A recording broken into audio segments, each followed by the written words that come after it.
Hello, नमस्ते, आदाब, सत श्री अकाल। स्वागत है आप सभी का मेरे channel Hindi study with Poonam पर। कैसे हैं आप सभी? उम्मीद करती हूँ आप सभी अच्छे होंगे, स्वस्थ होंगे।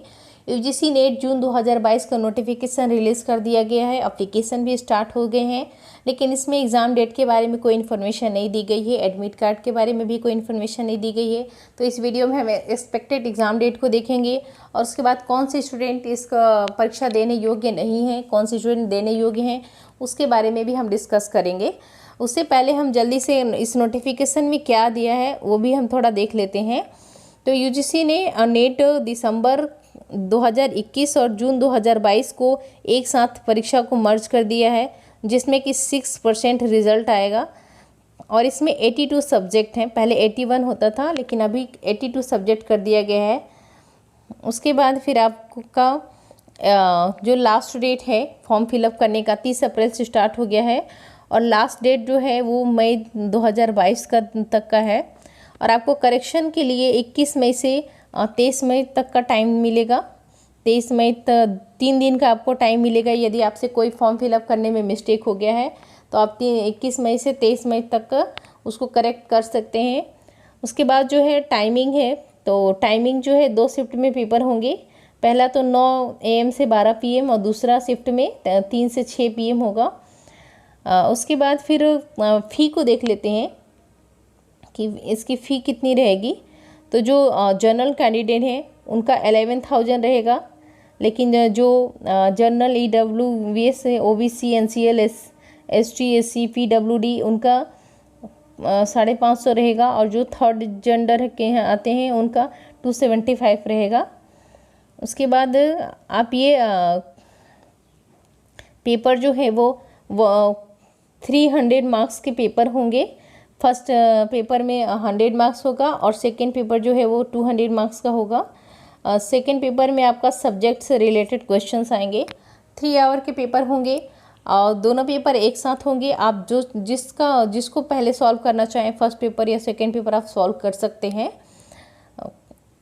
उसके बाद जो प्रत्येक क्वेश्चंस हैं वो 2 मार्क्स के होंगे। उसके बाद हम देखते हैं, आप ये भी जान लीजिए, एक इन्फॉर्मेशन आप ये जान लीजिए कि जो GRF की वैलिडिटी रहती है वो 3 साल की रहती है। यदि आप GRF क्वालिफाई कर लेते हैं तो आप उसको 3 साल तक उसकी वैलिडिटी रहती है, 3 साल तक अप्लाई कर सकते हैं। लेकिन यदि आप नेट क्वालिफाई करेंगे तो ये आपके लाइफ टाइम के लिए वैलिडिटी हो जाती है।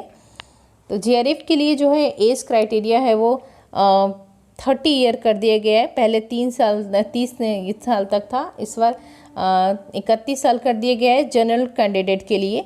लेकिन यदि आप OBC ST SC PWD या फिर वुमेन हैं तो आपको 5 ईयर का रिलैक्सेशन मिल जाता है। यानी कि आप 36 ईयर के हैं तो आप इस फॉर्म को फिलअप कर सकते हैं। लेकिन यदि उससे अधिक आपका एज हो गया है तो आप इस फॉर्म को फिलअप नहीं कर सकते हैं, आप इस एग्ज़ाम के लिए योग्य नहीं हैं। और यदि आप असिस्टेंट प्रोफेसर के लिए डायरेक्ट एग्ज़ाम देना चाहते हैं तो उसके लिए कोई एज लिमिट नहीं है। आप कितने भी एज के हैं तो आप इस फॉर्म के लिए एलिजिबल हैं। अब हम क्वालिफ़िकेशन को देखते हैं कि कौन से स्टूडेंट, कौन से कैंडिडेट जो हैं इस फॉर्म को भरने के लिए योग्य हैं। तो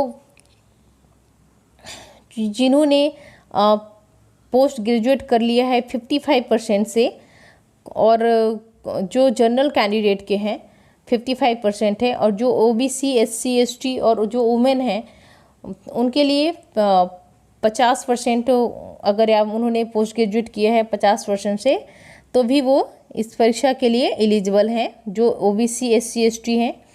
और उसके बाद फिर जिन्होंने अभी MA में एडमिशन लिया है, यानी कि जो प्रीवियस ईयर में, वो भी इस फॉर्म को फिलअप कर सकते हैं। जो फाइनल ईयर में वो भी कर सकते हैं, लेकिन वो 55% से क्वालिफाई होने चाहिए। जब वो क्वालिफाइड होंगे तो 55% उनके मार्क्स आने चाहिए। और यदि वो OBC SC ST के हैं तो उनको 50% ही मार्क्स आने चाहिए, 50% आने चाहिए मिनिमम, तभी उनका जो सर्टिफिकेट है वो वैलिड होगा, नहीं तो इनवैलिड हो जाएगा। और जो कैंडिडेट बीएड किए हैं वो अप्लाई नहीं कर सकते हैं क्योंकि इसमें मास्टर डिग्री होना ज़रूरी है। लेकिन जो कैंडिडेट पीएचडी कर रखे हैं, वो पीजीटी कर रखे हैं, तो वो कैंडिडेट जो हैं वो इसको अप्लाई कर सकते हैं।